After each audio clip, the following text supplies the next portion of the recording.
Interconnectedness. When I think of interconnectedness, one thing comes to mind as being the ultimate paradigm that connects all earthly paradigms, an agreement that we've all made whether we've signed the dotted line or not. Time. Everywhere we go, everyone we meet, everything we do happens over time. Think about it. According to my watch, it is 10:12 in the morning, and we are all here in the same place for the same reason. This is no coincidence. We all planned on being here at this very specific time. And we've been doing this since before we even knew what time was. It's a commitment that we've just been brought up with, and there's not much we can do to stray from that. There are many other structures of interconnectedness, like currency and language, for instance. These are commitments that we're bound to, and we learn them before we have a choice in the matter.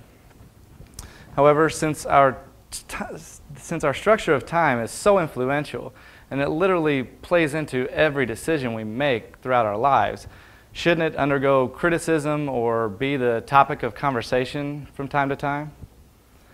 As a parallel, Karl Marx discusses our division of labor. It's another one of those structures that we adhere to because it's extremely productive. However, it may not be necessarily the best for our health or the human experience. Similarly, our structure of time is always better when we were all on the same schedule, just like our division of labor. But my question is our structure of time the best or the most suited for the way that we want our lives to play out?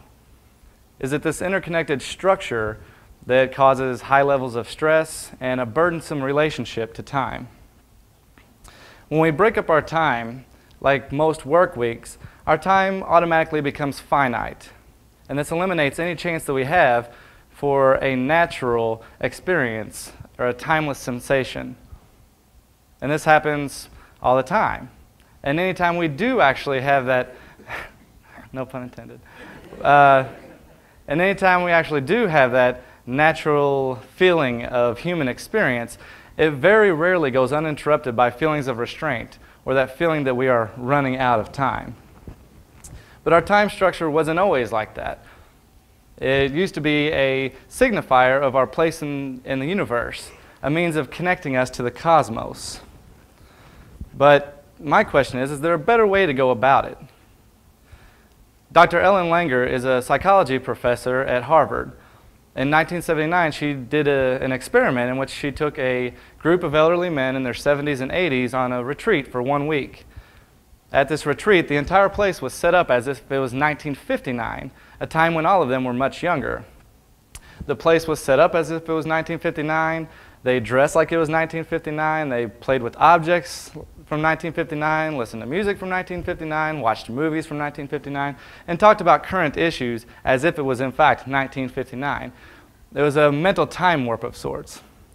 And before and after this experiment, a group of scientists did 100 tests that signify someone's age mentally and physically.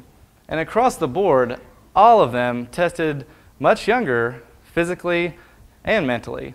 These tests included flexibility, skin elasticity, memory, posture, eyesight. And some of them were testing up to 20 years younger physically. So what does that mean? Is it possible that by simply having a mental perception of time that it could cause us to actually physically age younger?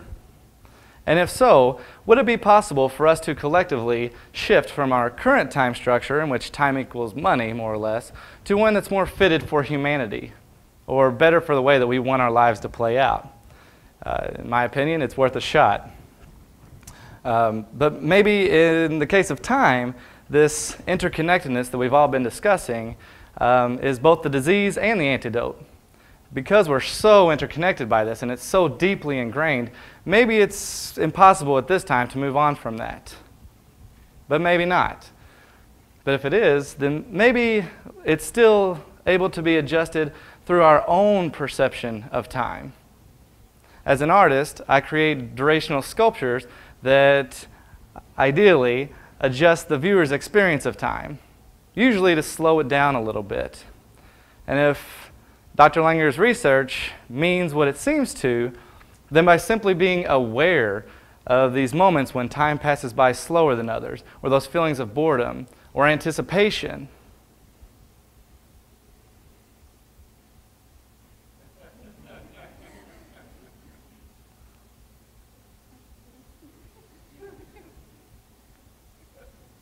Like these, then perhaps it is possible for us to change the pace of our own universe and physically age a little slower, simply through perception. Thank you.